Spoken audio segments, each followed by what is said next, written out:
Quiero dar un saludo en esta tarde muy especial en el bendito nombre de nuestro Señor Jesucristo.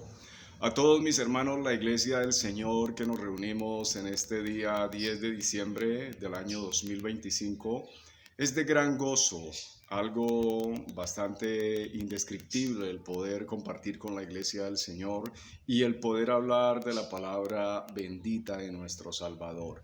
Y dándole al Señor todo el honor porque nos permite tener este tiempo, quiero pedirle a todos mis hermanos que por favor vayamos hoy a la santa palabra del Señor.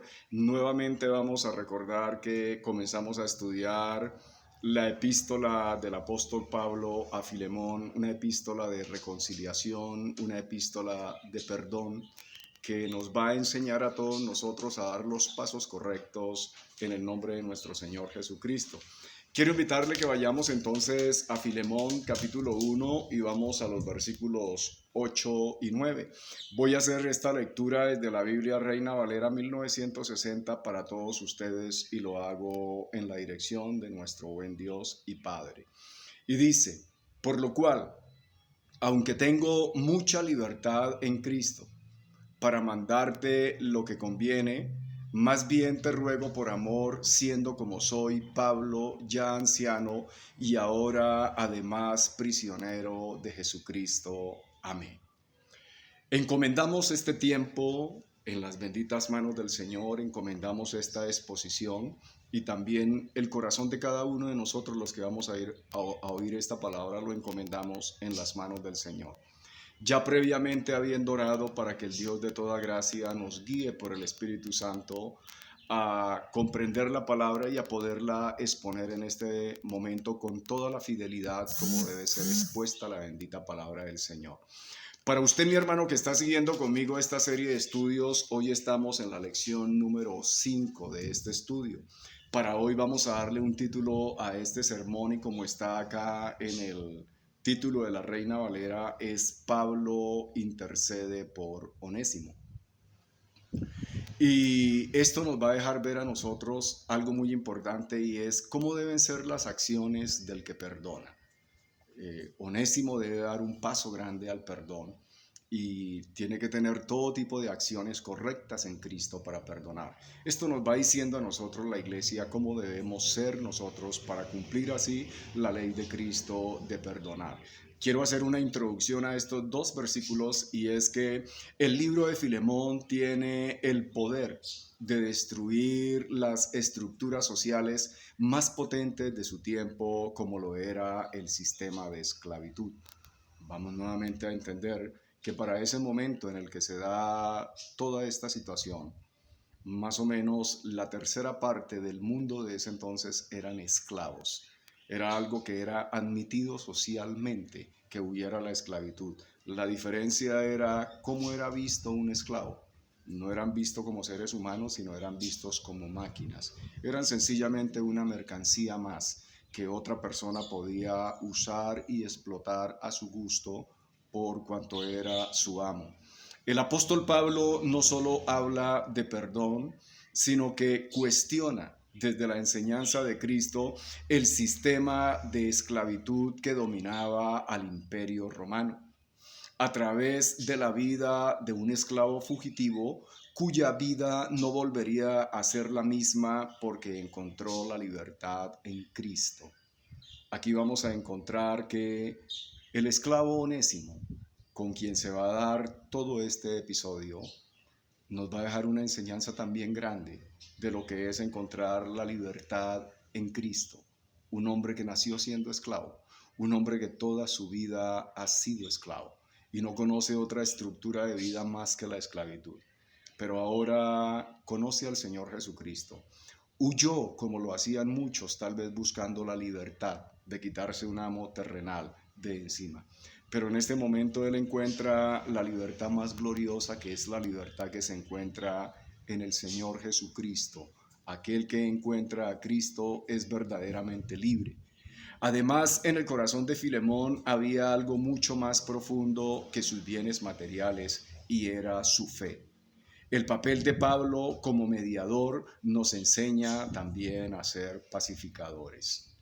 todo se va a dar de una forma, creo que muy gloriosa, porque la persona que tiene que perdonar en este momento es el propio Filemón. Pero Filemón es un hombre maduro, enseñado en los valores del reino de Dios, en la palabra del Señor, y lo que el apóstol Pablo está esperando es que él haga lo correcto, lo que debe hacer un hijo de Dios, que es perdonar. Vamos a trazarnos un objetivo, y es que la obediencia a Cristo no se hace por obligación, sino por amor. Eso lo vamos a entender. Nosotros obedecemos al Señor Jesucristo no por obligación, solamente por amor. ¿Cómo comienza el versículo 8?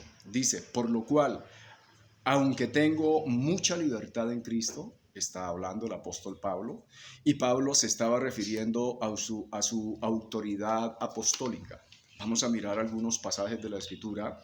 Romanos 1:1 nos habla de la autoridad del apóstol Pablo. Dice, Pablo, siervo de Jesucristo, llamado a ser apóstol, apartado para el evangelio de Dios. Entendemos que el apostolado de Pablo fue algo completamente excepcional y el Señor Dios le entregó la autoridad. En este momento el apóstol Pablo no hace uso de esa autoridad. Desde esta declaración que se hace aquí en Romanos, la palabra griega apóstol significa uno que es enviado. En el Nuevo Testamento se refiere en principio a los 12 hombres que el Señor Jesucristo escogió para que lo acompañaran. Vamos a entender que son los 12 apóstoles. El relato está en San Marcos 3, 13, 19. Por lo largo no lo vamos a leer, pero usted téngalo muy en cuenta. San Marcos 3, 13 al 19, donde nos va a decir el momento en el que el Señor Jesucristo, de entre todos los que le seguían, entre todos los discípulos, escoge a 12 hombres para que estuvieran con él y para darles autoridad. Estos fueron llamados apóstoles. Y después a Matías, quien fue escogido por los otros apóstoles para reemplazar a Judas. Cristo les dio poder para confirmar su apostolado con milagros a estos 12 hombres que llamó. Esto nos lo dice a nosotros Mateo 10:1, dice, entonces llamando a sus 12 discípulos les dio autoridad sobre los espíritus inmundos para que los echasen fuera y para sanar toda enfermedad y toda dolencia. Estamos hablando de una autoridad y un poder que el Señor le dio estrictamente a los apóstoles, a los 12 que Él llamó para prepararlos porque después iban a ser sus representantes y los que iban a continuar adelante con la iglesia del Señor. Vamos a tener cuidado y revisar toda la Escritura porque a veces creemos que esta potestad que el Señor dio a los apóstoles es para cualquiera, para cualquier creyente de todos los tiempos, y tenemos que entender que esto no es así. Nadie puede hacer o pretender o creer o decir que tiene autoridad de Dios para hacer todas estas cosas, porque esto se lo dio el Señor solamente a los apóstoles. Y también le dio autoridad para hablar como sus representantes legales, y Cristo mismo seleccionó a Pablo para esta posición. El libro de Hechos, capítulo 9, versículo 15, Pablo, hablando de su conversión, nos relata cómo fue su llamado y dice, el Señor le dijo, ve, porque instrumento escogido me es este para llevar mi nombre en presencia de los gentiles y de reyes y de los hijos de Israel. Es el relato de Pablo de su conversión cuando el Señor le dice a Ananías que vaya a la calle derecha y allá va a encontrar un hombre que ora. Significa que ya el Señor Jesucristo había llamado al apóstol Pablo, él había quedado ciego. Era un hombre que era muy temido para ese momento por ser perseguidor de la iglesia. Pero el relato de acá de Hechos nos está diciendo cómo el Señor hace un llamado excepcional sobre Pablo para ser apóstol de los gentiles. Continúa diciendo el versículo, para mandarte lo que conviene. Nuevamente Pablo le está hablando a Filemón. Pablo pudo haber ordenado a Filemón que aceptara a Onésimo, pero Filemón no debía obedecer a esta carta por obligación, sino por amor. Filemón, al recibir esta carta, tenía que decidir si recibía a Onésimo como hermano o lo desechaba como esclavo. Vamos a recordar que Onésimo, el esclavo fugitivo, era esclavo de Filemón y huyó. Algo grave le hizo a Filemón y huyó. Pero ahora Onésimo ha conocido este santo evangelio con el apóstol Pablo, y el apóstol Pablo ahora lo está devolviendo otra vez donde su amo Filemón, y deben tener un encuentro que es necesario, porque en ese encuentro va a haber el perdón. Acá la situación es cómo lo va a recibir Onésimo. El versículo 9 nos dice: más bien te ruego por amor. Está hablando el apóstol Pablo y le está expresando a Filemón una rogativa. Sin embargo, en esta situación Pablo no se apoyó en su autoridad, sino que quiso despertar una reacción fundamentada en el vínculo de amor que existía entre él y Filemón. El versículo 7 nos habla de ese vínculo. Pues tenemos gozo y consolación en tu amor, porque por ti, oh hermano, han sido confortados los corazones de los santos. Pablo en este versículo 7 de acá de la carta a Filemón está describiendo quién es Filemón. Entonces Filemón es un hombre maduro en la fe, es un hombre líder de la iglesia. No se espera algo menos, sino que él pueda perdonar, porque nosotros los creyentes debemos perdonar. Por grande que sea la ofensa, por inmensa que haya sido el desagravio que nos hayan hecho, pero nosotros tenemos que perdonar. Sigue diciendo el versículo: siendo como soy, Pablo ya anciano.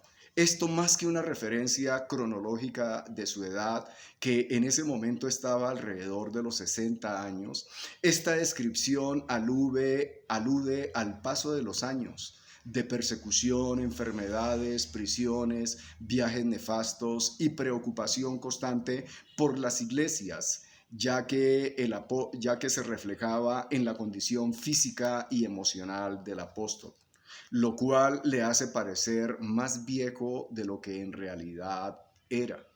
Cuando nosotros miramos 2 Corintios, capítulo 11, versículos 23 al 30, no los voy a leer todos, solamente el inicio. Son ministros de Cristo, como si estuviera loco hablo, yo más, en trabajos más abundante, en azotes sin número, en cárceles más, en peligro de muerte muchas veces. Estos versículos van a hablar de todo lo que fue la vida de Pablo, cómo estuvo en diferentes circunstancias, en diferentes situaciones, perseguido, naufragio, preso, muchas situaciones que el apóstol Pablo vivió. Por ello el apóstol está diciendo que en este momento él es anciano, aunque lo que se estima para este tiempo es que no estaba sino alrededor de los 60 años. Pero la condición de vida lo hacían aparentar que fuese mucho más, pero sus sufrimientos no era por ser un hombre de la carne, sino sus sufrimientos era por la obra de Cristo, por el amor al Señor, por el amor a la iglesia. Y sigue diciendo el apóstol: y ahora además prisionero de Jesucristo. En el momento de escribir, Pablo era prisionero en Roma. Pablo fue encarcelado por causa de la voluntad soberana de Cristo. Esto nos lo dice a nosotros Efesios capítulo 3, versículo 1, que reza de la siguiente manera: por esta causa yo, Pablo, prisionero de Cristo Jesús, por vosotros los gentiles. El apóstol Pablo estaba en una cárcel en Roma, era su primer encarcelamiento. Está en una cárcel, en una situación que no es agradable, pero el apóstol Pablo está aún hablando a la iglesia, animando a los hermanos, proclamando el evangelio, porque él decía: el que estoy preso soy yo, pero la palabra de Dios está viva. Pero es que el apóstol Pablo se considera también preso de Jesucristo por la voluntad de Dios, porque Pablo expresó que él con Cristo estaba juntamente crucificado. ¿Cuántas enseñanzas, amado hermano, podemos sacar nosotros de acá? ¿Cuántas reflexiones nos quedan a nosotros, a la iglesia de este tiempo, a la iglesia presente, a usted, mi hermano, que está escuchando esta palabra? Demos las gracias al Señor. Amado Salvador, gracias por tu palabra que es bendita, y permítenos ser conforme a nuestro Señor Jesucristo y conforme a sus mandamientos santos. Amén. Mis amados, reciban un saludo muy cordial, un abrazo de este su servidor y amigo. Que el Señor Dios me los bendiga y hasta la próxima.